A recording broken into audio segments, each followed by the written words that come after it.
The station where our veterans' voices are heard. MBR Talk. Hey folks, thanks for tuning in. You're giving veterans a voice today. Powered by WorkSimple, where we simplify your mission. Find us on the web at mbradio.us. Lock in every Tuesday, 8 p.m. Eastern, for Tracer Rounds targeting veteran resources. You wonder why life feels like chaos, like tracer rounds flying all around you? That's why I created the Tracer Rounds podcast. Every Tuesday at 8 p.m. Eastern, I help cut through the noise and point veterans to those resources they need.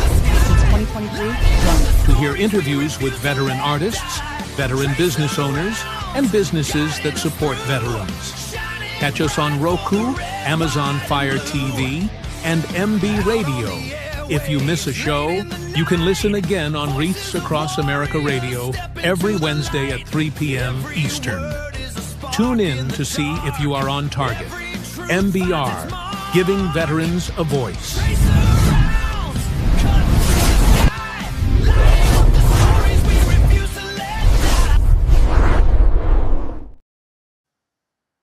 And welcome back to the Tracer Round Show. And I'm Terry, your host.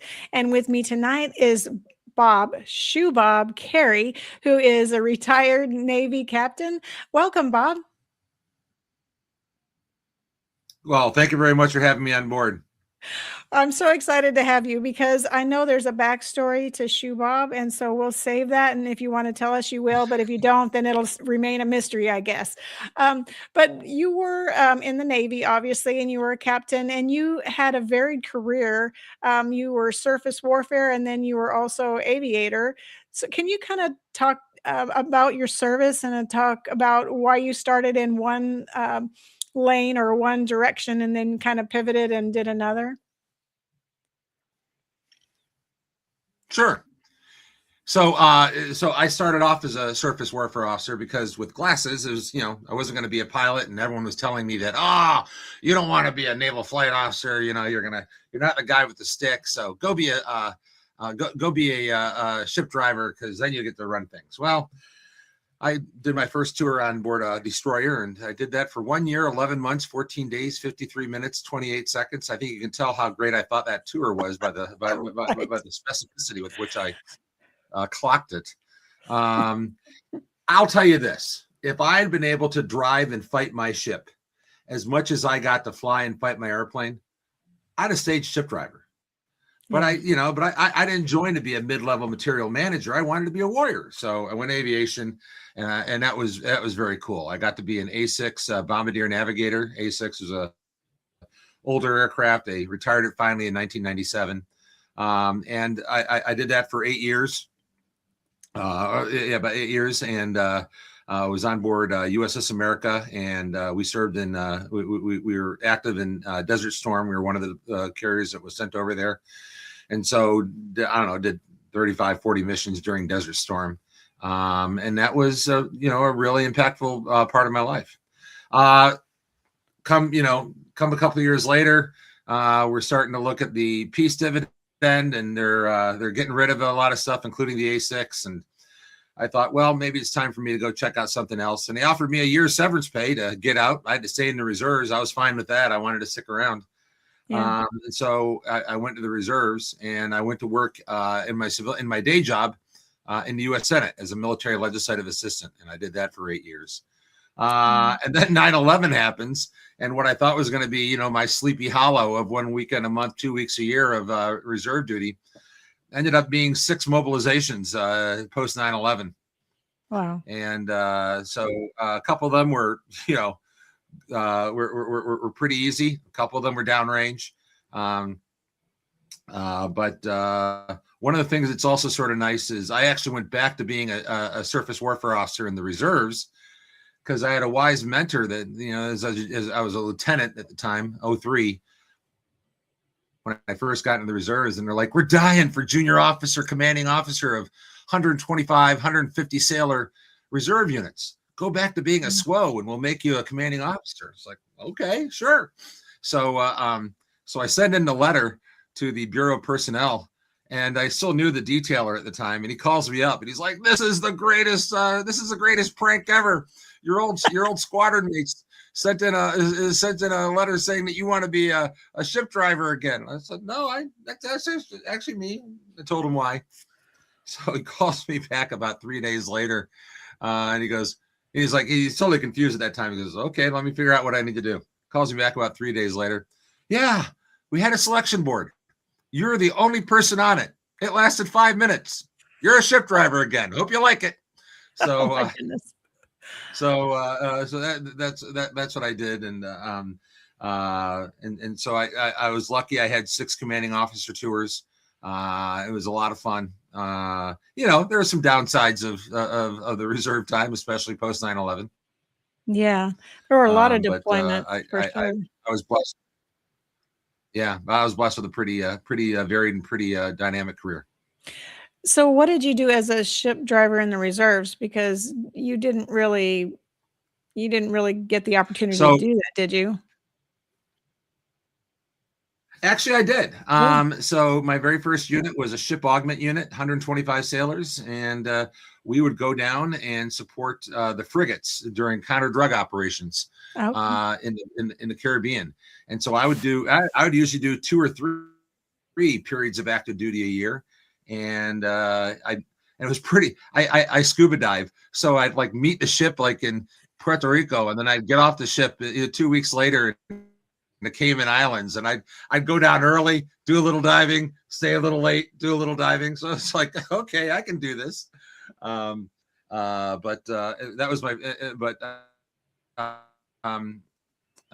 Basically, in the reserves, it's all the stuff that the Navy thinks they need to have, but they can't justify having someone full time. So I had command of a ballistic missile submarine force protection unit, a mobile command center, a staff unit supporting 5th Fleet out in Bahrain, the ship augmentation unit, an air and naval gunfire liaison unit. It was a pretty varied career. Wow, it sounds like it. You got to do a lot of amazing things. And you I did. And you were just surface warfare to begin with, and you didn't really like it. And then you turned full circle and came back to it because it really offered some opportunities that were exciting. The people at the Bureau of Personnel believe that I'm the only person that has ever voluntarily gone back to being a ship driver from being an aviator. I could see that because being a pilot is pretty awesome, and it's got a lot of prestige with it, I'd say. Do you Indeed. Fly? Go ahead. Do you still fly? So they never taught me how to fly. They never taught me how to fly. As a naval flight officer, all they taught me how to do was talk on the radios, communicate, navigate, how to bomb, how to help the pilot. But I didn't even have a stick and throttle on my side of the aircraft.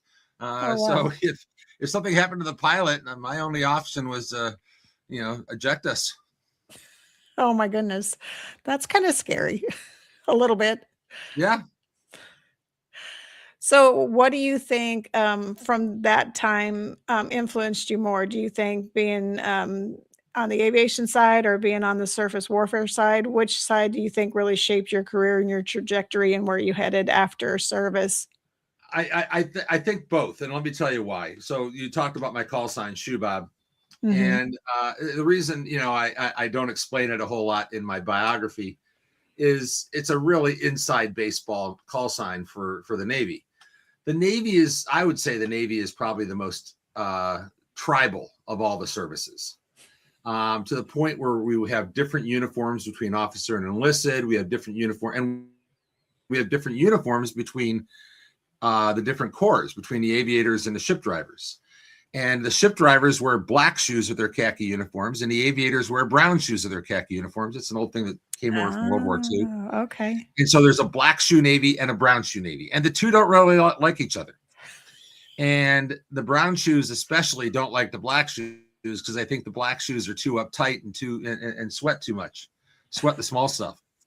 So the worst thing that a brown shoe can say to another brown shoe is, dude, you're acting like a black shoe. Or the worst is, stop being a shoe. So I get to my first squadron. I'm wearing my, my wings above my ribbons. I'm wearing my ship driving pin below my ribbons. I walk into the squadron. They're apoplectic.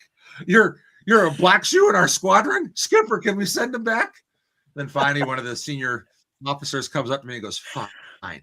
Your call sign is Shoebob. So you're reminded 15 to 20 times a day how much we hate you being here. Fine by me. But now, a lot of people in town know me as Shoebob.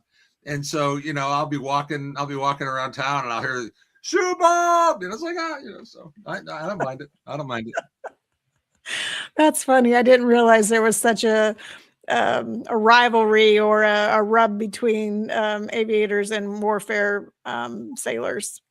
That's interesting. Oh yeah. Big time. I mean, I guess we get that a little bit in the Army with airborne and infantry and those that have admin positions. They call us chairborne. So, I guess I get that. I tell everyone that, when I was a ship driver, that is the Navy equivalent of a straight leg sailor. Nothing special. Just go out and do your job. Straight leg infantry. So, being a ship driver, 11 Bravo all the way. I'm fine with that. I love that. So you had your career, you went in the reserves, and what did you do after? Because you retired from the reserves, right? I did. I retired from the reserves in 2015. Okay. And so what did you do after that?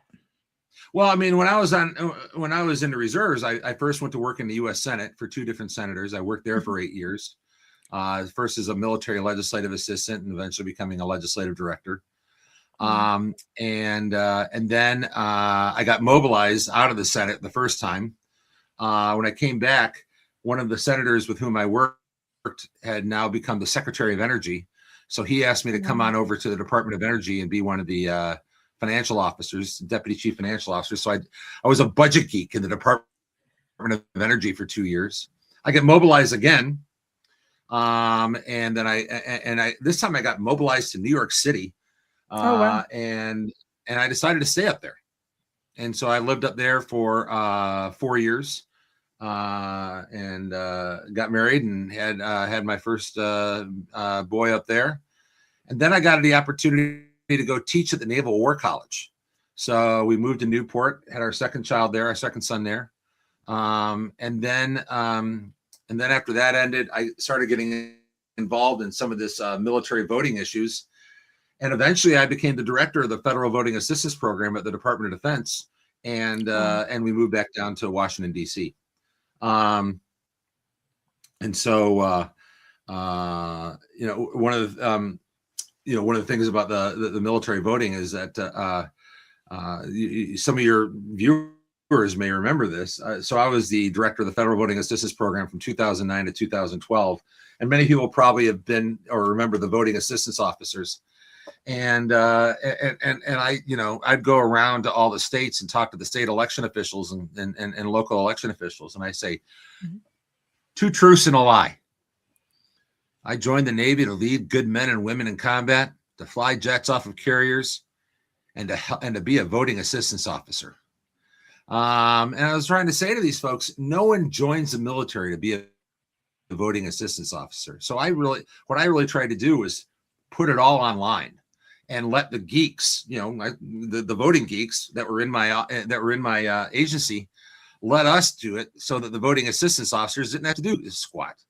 And we think it really helped. I mean, we increased military voter participation by about 25-30% in the 2010 and 2012 elections, in large part because it's made it easier for them by putting it all online. I actually sent out an email to the entire military 5 times a year in election years. Oh, wow. I get this command sergeant major who calls me up, and I answer the phone, and he goes, "This is Bob Carey, Director of Federal Voting Assistance Program." "Yes, sir. How can I help you?" "Yeah, this is Command Sergeant Major whoever." "I get it. I'll send my troops to ffap.gov. Now, can I please be taken off your email distribution list?" And so I was running down the hall of our officers going, "We are spam. We are spam. We've achieved success. Right. Oh my goodness.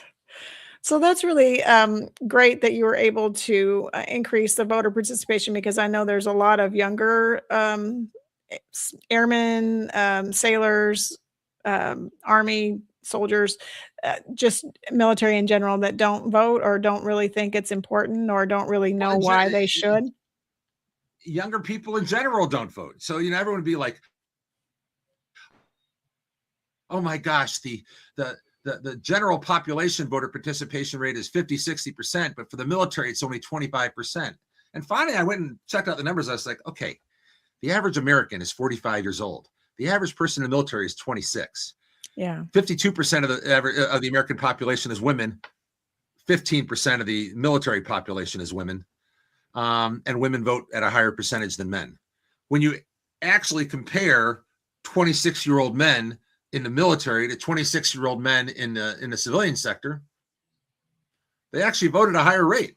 So that was one of the big things I did, was try to, put things in context of actual demographics. Don't expect 26-year-old soldiers, worried about the staff sergeant drilling them down to vote, to worry about voting the same way that a 65-year-old guy would vote. Right. That's certainly the truth. So when you did all that, then how did you transition to the National Defense Committee? How did you start that up? What was the transition period? So the National Defense Committee. So every single male on both sides of my family for the past 3 generations has been in the Navy, at least for a little bit. And my uncle is a retired admiral. He started up National Defense Committee in 2003. And it was to work on military and veteran legal, constitutional, and civil rights. So I got back. The reason I got involved in military voting is that in 2004, I'm living in New York City. I'm working a couple of political campaigns. I get mobilized 3 weeks before the 2004 election. Too late for me to be able to ask for an absentee ballot. Luckily, I had mobilized, but I had not deployed yet. I was able to take leave, fly home, vote in person, fly back that night. And then on the back end, my mobilization got extended a month before the New York City mayoral election. And we sort of cared about it in New York City because, 8 million people, we cared about a mayoral election.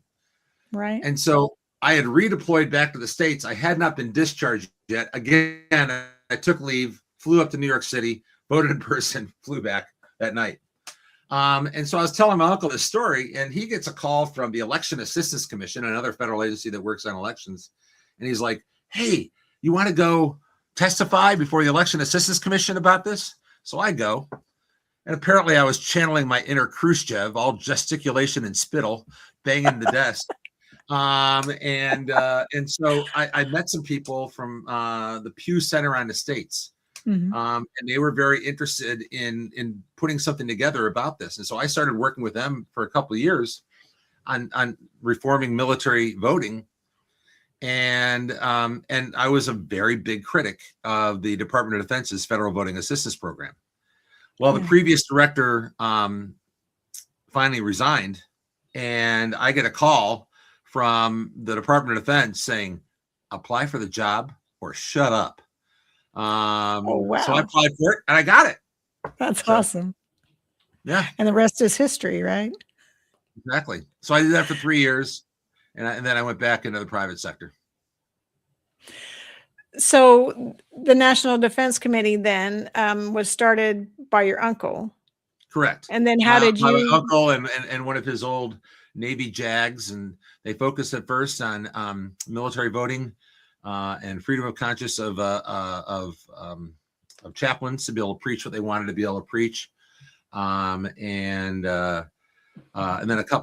like reemployment rights, and so I came back to it in 2022. Mm-hmm. As you'll see, in the crawl or underneath my name, it says Chief Bottle Washer, National Defense Committee. And I told them that I would be happy to come back and run it if they let me have the title of Chief Bottle Washer. And they're like, okay, why? It's like, well, all these nonprofit executive directors. I'm sort of old school. I think a nonprofit person in charge of a nonprofit needs to be called an executive director. It's like all these nonprofit executive directors are now calling themselves chief executive officer. And it's like, when's the last time you ran a profit and loss line? So I said, yeah, I want to be chief bottle washer because I roll up my sleeves and I work to get things done. And sounds like it. And one of my proudest moments, I was testifying before the House Veterans Affairs Committee on some military and veteran Second Amendment rights issues. And they introduced me as Shoebob and chief bottle washer. And Representative Eli Crane, who's from Arizona, whose bill we were discussing, who's also a retired Navy SEAL, he goes, Shoebob and chief bottle washer. These are some interesting stories, but I only have 5 minutes for my questions, so I'm going to get right to my questions. So, good one. That's awesome. So I know the organization, National Defense Committee has 4 priorities, and they're military voting rights, military vet and healthcare, military and vet healthcare, and then veterans education benefits, and then due process for gun rights, like you're talking Second Amendment. So you're in step with the Richard Starr Act as part of this vet healthcare as a priority. Indeed, and you know, I got involved with Major Richard Starr Act 7 years ago, and this has been a long time coming. And for you know, for those of your audience who may not know what goes on here, if someone is, you know, injured or wounded in service and it's a significant wound or injury, rather than just discharge them if they haven't hit 20 years, they'll oftentimes medically retire them under what's called Chapter 61 right. of the U.S. Code. And there's a very complex process for calculating how much of a retirement they'll get. It's not just a straight, you know, if you're an E4 over 4 years, they're not going to give you the equivalent of a regular retirement of E4 over 4 years because you're going to get like $200 a month. Yeah. They have a calculation methodology that takes into account your disability and raises that a bit. Yeah. The problem is that for years, there's been this law that says you can't draw more than one federal payment at a time. And it used to be like officers, up until the 90s, officers, if they retired, couldn't go work for the federal government and get paid. They had to give up their federal pay if they wanted to keep their retirement, or vice versa. Oh, wow. So, and so the same thing was happening here.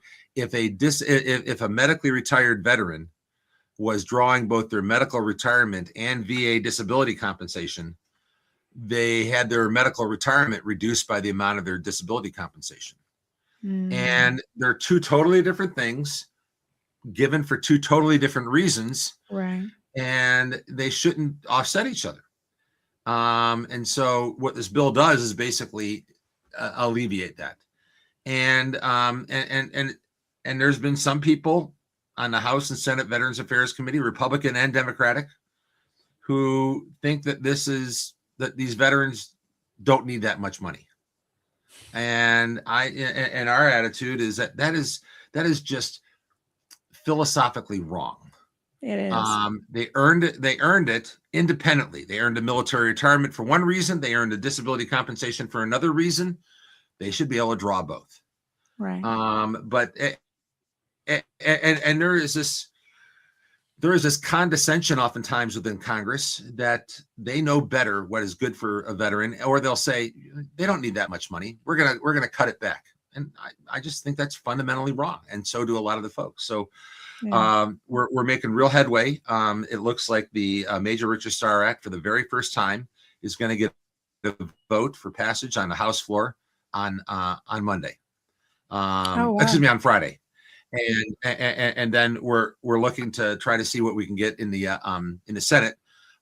We'd very much like to try to get this passed before the 4th of July, so the president can sign it before the 4th of July. It's probably looking more likely that it's going to be sometime, later in July if we do get this passed. There's a lot going on. This has been an incredibly dynamic time, but this is the closest we've ever gotten, and we're pretty excited. Do you see it passing, or do you still see resistance? And why so much resistance? I know you said that they feel like the veterans get paid enough and they're not due anything else, but I mean, shouldn't they have enough pushback from the veteran community and their own communities that support veterans to say, we want this. Why are you dragging your feet, or why are you opposing this? So National Defense Committee has partnered with some other organizations in the area. We call them the Billboard Vets. And what they are is a number of rank and file grassroots veterans that banded together and started putting up billboards of the senators that were stepping in the way of the Major Richard Starr Act. And the billboard would say, Senator blank blocked consideration of the Major Richard Starr Act, denying wounded retirees their full pay. And that got a lot of attention. It got a lot of TV stories, and it got a lot of print media stories, and that got a lot of attention. And I think that's actually what broke this free. After 6 years of just sort of running up against the wall, that type of in your face political activism is what's needed. I mean, back when I worked in the Senate, we would have bills on the floor for 2, 3, 4 weeks. I would work. I would join my buddies at the bar for Friday night happy hour at 11:30 at night, still in a suit, because I'd been on the Senate floor working some bill until 11 o'clock that night. And we let people have their ability, let senators have their day in court, offer their amendment, maybe vote it down, but still give them the chance to have that say. That's not the case anymore. Bills are, the leadership and the committee leaders, they decide, off the floor how this is going to look, and they basically present it to the Senate as a fait accompli. And there's no back and forth between the Republicans and the Democrats, and it's unfortunately turned very binary. So this has happened when the Democrats are in charge. This has happened when the Republicans are in charge. It's like that governance is really not that big of an issue anymore. What's important is re-election and holding power. And so that's one of the fundamental problems here. Because I get it, when you're worried about re-election, you don't want your folks to have to take a bad vote. And oftentimes both Republicans and Democrats will do this. They'll put together an amendment that they know isn't going to pass, but they do it to force the other side to take a vote against it. So they can say, Senator Smith, voted to let more illegal aliens into the country, or Senator Smith voted to cut home heating assistance for your grandma. And it makes for a good ad, but it doesn't make for good governance. And back when I was a staffer, we'd have a situation like this. I'd go grab the other staffer from the other senator, and I'd say, okay, let's go into the cloakroom and work out a deal. And we would. Because the vote would force the issue, and that doesn't happen anymore. So now everything is just slamming against each other, seeing it, the whole reconciliation process, is now the primary method of getting any major legislation done. From the time of President Clinton's fiscal stimulus package to the One Big Beautiful Bill Act that President Trump was pushing. But the reconciliation process, which provides an automatic timeline for consideration of a bill and sets aside the filibuster, was never meant for big legislation. But it's been corrupted into being that.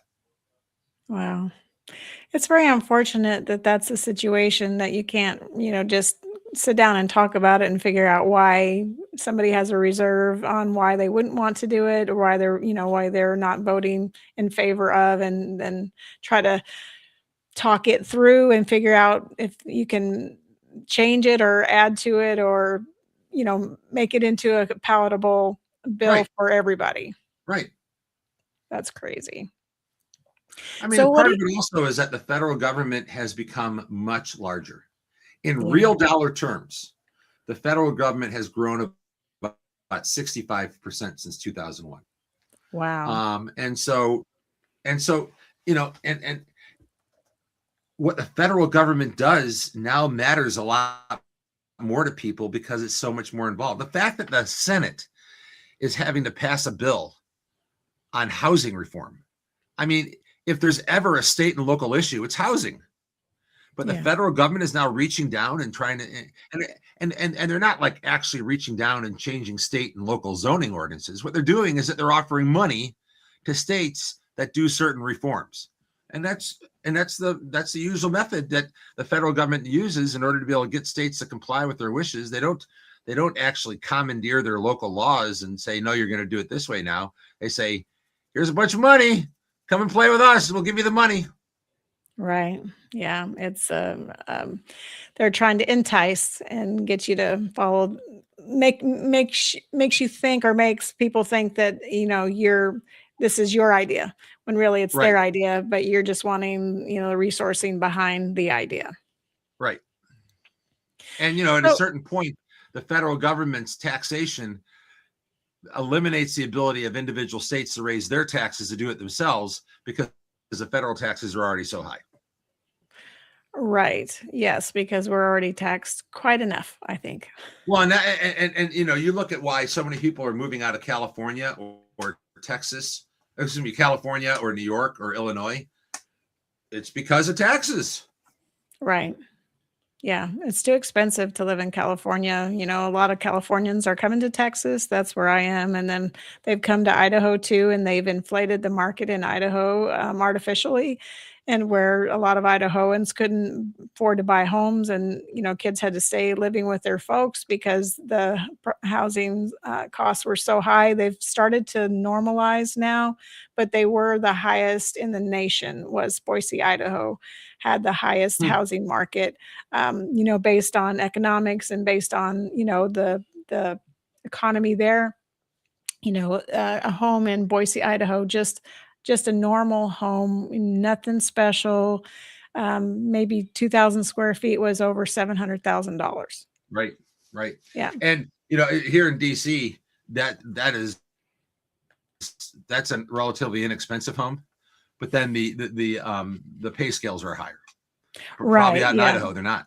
They're not. Yeah, because they're a lot less than Texas, and the housing prices in Texas are in the 400,000 and 500,000 normal home. Some like smaller homes, maybe 300,000 is appropriate, but the wages are higher than they are there for sure.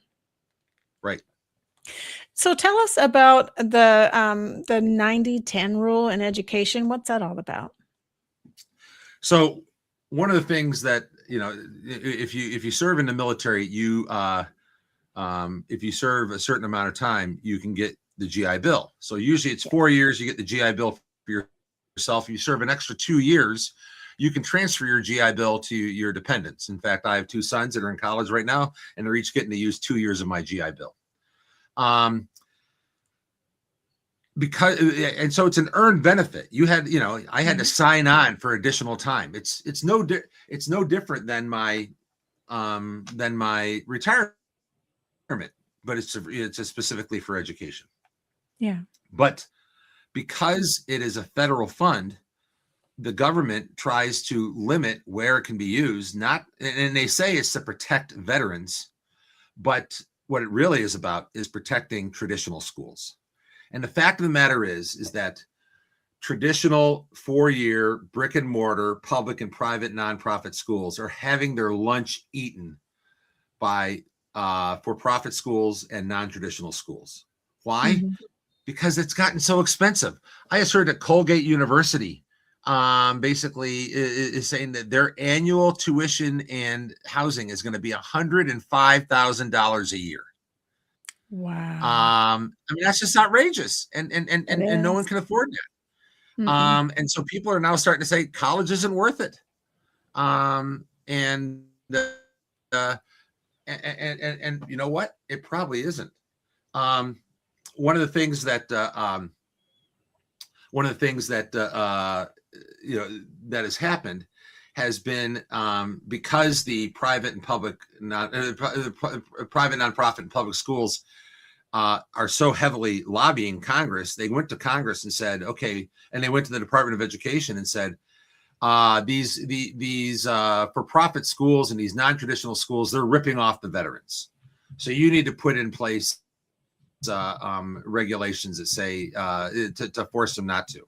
So one of the regulations that was put in place is something called the 90-10 rule, that a school could not have more than 90% of its income come from federal sources. Now, I understand that they're going to say like the Pell Grant or ROTC scholarship, because those are for specific policy purposes of the military. But Right. for the GI Bill, that's my earned benefit, and them telling me where I can and cannot use my GI Bill is sort of the same as them saying, "Okay, thank you for your 32 years of service. Here's your retirement check. Oh, by the way, you can only buy your groceries at the commissary. You can't go to Safeway or Giant or Kroger." Right. And so that's fundamentally wrong. And so one of the things when we talk about the civil, legal, and constitutional rights of military and veterans is the right to contract. I should be able to contract with whom I see fit, who I see best. And so, like the way I describe this to Department of Education folks is, so let me get this straight. When I was on active duty, you know, America trusted me with the lives of its sons and daughters. But now that I'm a veteran, you don't trust me to make a proper decision about where I want to go to school and where I want to use my earned benefits. That's just, and so I call that condescending paternalism. Yeah. And that's the name of the reports that we've done over the last couple of years that have shown in pretty clear detail, you know, how wrong this policy is and how this has nothing to do with protecting the veteran, but protecting the oligopolistic market share of public and private nonprofit schools, who frankly are proving that they're not that good of a deal anymore. But they've invested, like I was reading one study where in, you know, the elite colleges, less than 25% of the total academic staff actually teach. More than 75% of the staff never teach. Of the academic staff never teach. They just research. And, you know, so much, and the vast majority of these schools' revenue is not coming from tuition, but coming from contracts, research contracts, and grants from the federal government. Wow. So you know, they call themselves nonprofit, but you know, their presidents and you know are making, I mean, like the president of Columbia University pulls in like $8 million a year. Good grief. You know, meanwhile your average professor is probably making, you know, $1.50, $1.75. And that's a senior professor, you know, and you got these teaching assistants and these adjunct instructors that don't have tenure that are making like, I taught as an adjunct instructor at the Naval Academy before I became the director of the Federal Voting Assistance Program. Yeah. And we had, so I had a couple months to kill, and I had a buddy who was going to go on sabbatical. And so he asked me to take over his classes at the Naval Academy. And I was an adjunct instructor. And I was getting paid the equivalent. And I was teaching 4 courses. Okay. I mean, I had a full schedule. And I was getting paid the equivalent of $18,000 a year. Wow. I mean, and there's lots of adjunct instructors that are doing just that. Now, I was waiting for a job to start, and I was like, sure, this will be fun. I didn't care. But you know, for these other folks, they're usually doctoral students, and it's the only money they have coming in, and it's you know, it's indentured servitude. It sure is. It sounds like it. That's unbelievable. I can't imagine that people really want to work that hard for that kind of money. Well, you know, having the professional degrees that you have in order to teach, because you have to have significant, you know, work in a particular field in order to teach adjunct at a college, and then to make those kinds of salaries for doing all that work, just hard to believe. Yeah. Hard to believe. Yeah. You know, I mean, you know, and you look at the football coaches, and they're oftentimes the highest paid public employee in the state. You know, that is true because I know of a person that works on a school board and they have to approve all the stipends for all the teachers. And we're talking about high school is what I'm referring to now, but Right. high school coach, the stipends that some of these teachers get for coaching and doing this stuff are unreal. And I had absolutely no idea they get these types of stipends, but they're Yeah. significant. They're a lot more than I get paid. Let me just say. Hey, are you down in Texas? Yes, Friday Night Lights is big business. it is. It is. A lot of these schools bring in a lot of money with Friday night football. Yeah. And some of those coaches, they make pretty good money for being high school coaches. Yeah. You know, not even at the Right. collegiate level, you know, they're still doing pretty good. It's very surprising. Yeah. But you can see where the Well, priority is. so the 90-10 rule was put in place in order to be able to try to prevent the non-traditional schools from getting all these students. And the reason that veteran students overwhelmingly use them is because so many of these veteran students are 22, 23, 24 years old as a freshman. They may be married. They're like, they don't want to go. They don't want, they want a job while they're going to school, and they don't want to, go to a 4-year brick and mortar school and hang out with a bunch of 18-year-olds. So they go to schools that provide, part-time education and online education. Right. Look, I'm pursuing my doctorate right now. I'm doing it online. It's real work. It is real work. Yes. They bust my butt. They hold me accountable. Right. The school, it can't manage its way administratively out of a paper bag, probably because it's online, but the academics are good. Right. And I used to teach. I used to teach at the Naval War College at the graduate level, and I taught at the Naval Academy in the undergraduate level. I have some idea about what's good and what's not, and this is real. But it wouldn't fit under what the 90-10 rule demands. And this is just more of Congress and stakeholders trying to use the government in order to be able to protect their market share. So is there any move to repeal it? Is there any? There is. Senator Banks of Indiana, a veteran himself, has recently introduced legislation to repeal it. Now, last year, the One Big Beautiful Bill Act, the reconciliation bill, did actually reform this. And it basically applied an equivalent of another type of rule called gainful employment. Used to be that that schools couldn't get federal dollars, even GI Bill money, if they couldn't prove that their students made more than someone that didn't go to college. But the algorithm that was used was pretty specious, and so it was an unfair rule to begin with. But it was only applied to the non-traditional colleges and for-profit schools.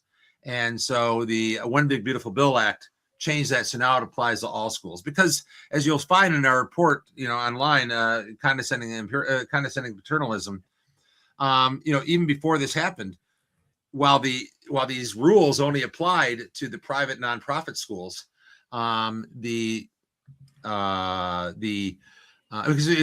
non-traditional schools,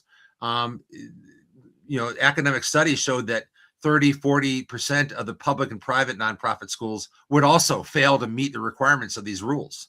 So now the rules apply. Now at least the financial transparency rule apply, or the gainful employment rule applies universally.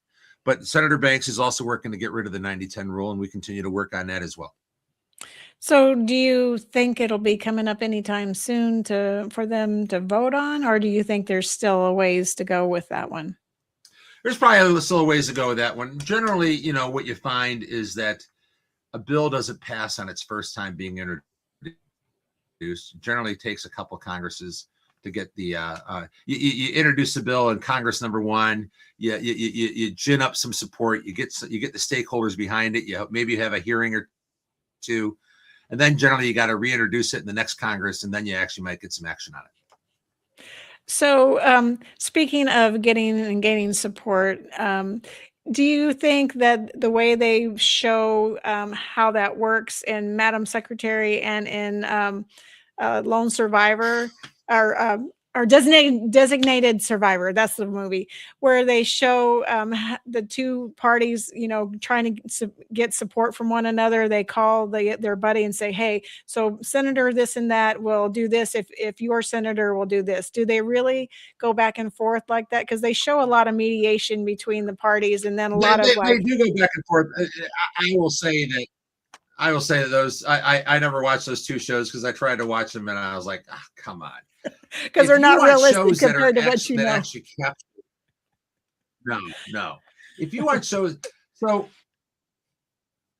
West Wing, yes, was actually a little realistic, but no one has a bad day. West Wing sort of got the vibe and the feel of what the executive branch and especially the White House is like. And then the first couple of seasons of House of Cards got Congress right. That show totally jumped the shark after a couple of seasons, but the first couple of seasons, it got it pretty close. And I was impressed. Yeah. I mean, after like season 3, season 4, it totally jumped the shark. But the first couple of seasons were good. Well, I'll have to check it out. So what do you see as the most urgent civil or legal rights issue facing veterans right now? What is your single point of like, this one's the most pressing for us as veterans or military in general? Well, in general, it's the size of the freaking government. The government is just too big. And considering that our country was founded on the concept of individual liberty, that whether you're talking about liberal versions of individual liberty or conservative versions of individual liberty, the size of government itself encroaches upon that from both a liberal perspective and a conservative perspective. And one of the places it starts is the military itself. We continue to try to drive a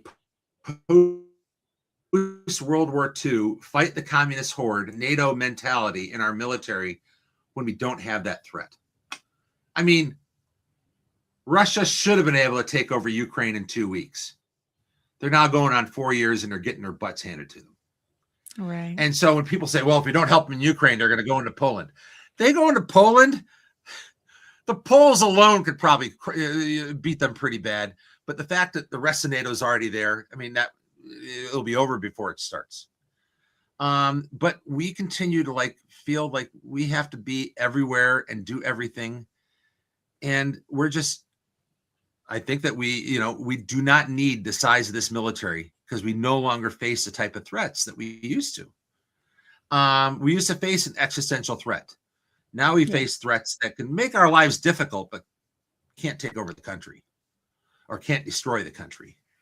And so, and then the second thing along the size of the military, I believe that, look, I used to fly airplanes, so I liked it.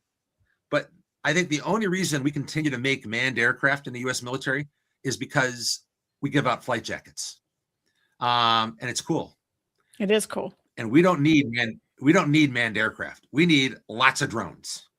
And we need, smart kids that know how to use a lot of joysticks, operating 8, 12 drones at a time.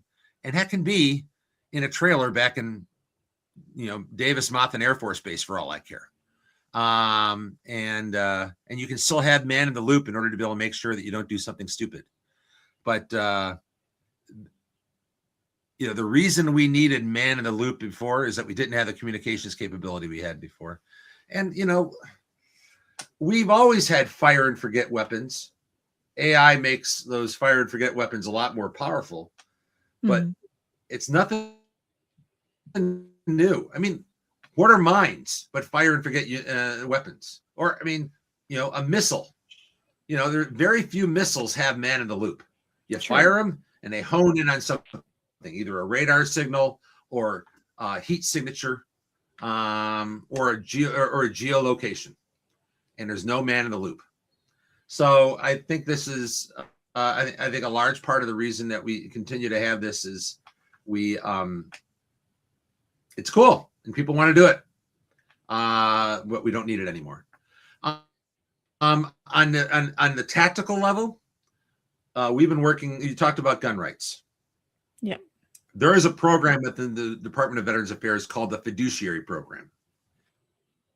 And any rating official or any doctor can say, I don't think this veteran is capable of handling their veterans benefits anymore. So I'm going to refer them to the Fiduciary Program. And the Fiduciary Program is basically a bunch of bureaucrats sitting in the VA central office headquarters. And they make a determination, a bureaucrat, no court, makes a determination as to whether you are competent enough to handle your VA benefits. And since it's only the VA benefits they control, they say that due process isn't required. Now, here's the rub. Back in 1998, there was a law, and back in 1994, there's a law passed called the Brady Gun Violence Prevention Act. Right. Yes. And in 1998, the Clinton administration is bringing out their gun purchase database called the NICS database. And when you go to purchase a gun and they do a background check on you, they do it through the NICS database. And there's a lot of valid reasons why someone might be denied a gun. They're a felon. They're institutionalized. Whatever. Right. But the Clinton administration was finding that it didn't have enough people in the database, and so they wanted to get more people in there. And they specifically wanted to get more people in there who are determined to be mental defectives. And a term that would never survive the PC police nowadays, but it's called mental defect. Wow. And so the VA, in order to be able to help out the White House, get more names in there, says, well, we got 100,000 people that are in the fiduciary program. We'll make them, and so that you can call them a mental defective. And so then they all started getting letters saying, hey, you've been found to be a mental defective. You can no longer purchase or possess a firearm. No court, no due process, just a couple of bureaucrats. And so, National Defense Committee has been taking this on for a long time. Yeah. There was recently and so, but it has really driven a lot of veterans to not seek healthcare for fear that someone's going to, refer them to the fiduciary program, and that's a real problem.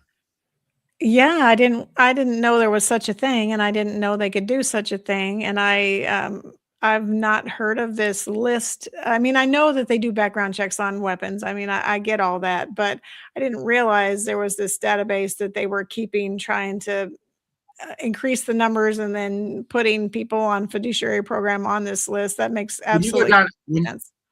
When you go down to Dick's Sporting Goods and you decide you want to buy yourself a 308 or a 22, and they go into that computer, that is the NICS database. They are accessing the NICS database to see if you are in there as a prohibited person. That's very scary to hear that. Yeah. And that's the sort of thing I'm talking about with the size of government. The size of government in and of itself is a threat to individual liberty. And I believe that the fundamental philosophy of the United States as a country is the protection of individual liberty.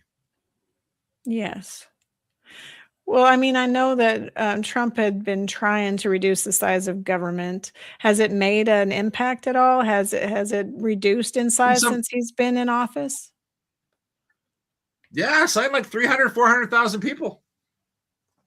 I mean, and there's some agencies that are totally gone. Voice of America's gone. U.S. Agency for International Development's gone. And again, back in the 50s and 60s, when we were worried about the Soviet threat, there was nothing that we weren't willing to do.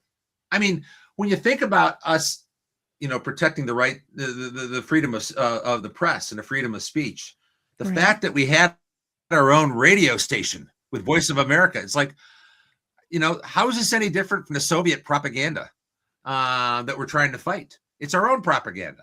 And so, now there's a lot of discussion about getting rid of the Stars and Stripes newspaper. And people say, we can't do that. The troops need the paper. Hey, maybe in World War II, the troops needed the newspaper because the New York Times and the Washington Post wasn't going to be delivered to, Normandy. But nowadays, these troops probably have better access to the news than their commanders do because they're online all the time. They don't need Stars and Stripes. Get rid of the damn thing. I'm sorry. I swore. Sorry about that. Well, that's true. I mean, technology has rid of the darn evolved. That's right. And communication has evolved, and we don't need some of these old communication forms that we once did because they were important back in their day. They were needed and warranted. But like you say, a lot of this technology is outdated and can be replaced by other communication venues and means. So I agree with you that, there is maybe some waste. I'm not that I'm trying to get rid of jobs or get rid of people, but I mean, there should be somewhere else they can produce the news or produce stories that are needing to be told. Exactly. For sure. Well, we've got about 5 minutes left. Is there anything else that you wanted to put out to our audience to let them know about that's coming up or that people need to be aware of or working on and how can, or on the flip side of that, how can we support some of this legislation and some of these changes that need to get made? Is there a certain thing you would recommend? Do we contact our senators? Do we, our congressmen? What's next for us? What should we do to help ourselves and help National Defense Committee with some of these things? And one of the people on chat said, "You're good to go, just so long as you don't use the F word." So I won't use that. That's H. That's our executive director of MBR. Oh, okay. Well, good to know that I'm safe there. One, they can go to our website. We keep up to date there, and it also has links to all of our social media. And some of this stuff is really, really dynamic. This whole Major Richard Starr Act and the military medical retirement. I mean, I haven't worked this hard since 9/11. On Thursday, I had an incredible day. I made 43 phone calls. I mean, and so it's really, really dynamic, and you can track it online. For those that are really interested in the Major Richard Starr Act, there's a group that National Defense Committee is allied with called the Veterans Justice Alliance. They have their own website. They have their own social media presence, and they do a lot of the social media on this, and also talk about what people can do in order to be able to get things done. Another one is called passtheact.org, and they can check them out. And we work with them, as we're allied with them as well. I call these groups the billboard vets because they're the ones that started up the billboards, and it's a bunch of rank and file guys and gals who said, I've had enough and I want something different. So the other thing is, they can always reach out to us at National Defense Committee. They can always reach out to. I'll actually tell you guys my generic email address that I use for anyone that wants to contact me is bob.carey@nationaldefensecommittee.com. So if someone has an idea or has a problem, they can reach out to us at bob.carey@nationaldefensecommittee.com, and we'll help out how we can. But oftentimes that's how we hear about problems. Someone calls me up and says, "Hey, I don't know if they meant it to do this way, but sometimes these bureaucratic regulations get so complex that things fall through the cracks, or they get overly complicated." And so that's part of it. And when they bring it up to us, we can then go to the House and Senate Veterans Affairs Committees and Armed Services Committees and say, we don't know if you actually meant this. You might want to fix it. What can we do to help you? So that's what they can do there. And they can call their members of Congress or write their members of Congress. They can do it online and tell them to pass the Major Richard Starr Act. It's been around for 8 years. It's been the most popular bill in each of the last 4 Congresses. 80 co-sponsors in the Senate, 326 co-sponsors in the House. With that number of representatives and senators, we could pass constitutional amendments out of Congress. But it can't get. It's kept on getting waylaid at the last minute. That's just crazy. I can't believe that. I mean, it's gone on way too long. It definitely does need to be passed. So we'll be waiting to hear on Friday. You said that there's a vote In the House. Yep. in the House. Yeah. Well, I really have appreciated the conversation and all the information tonight. You have been a wealth of information and a wealth of stories, and we appreciate that.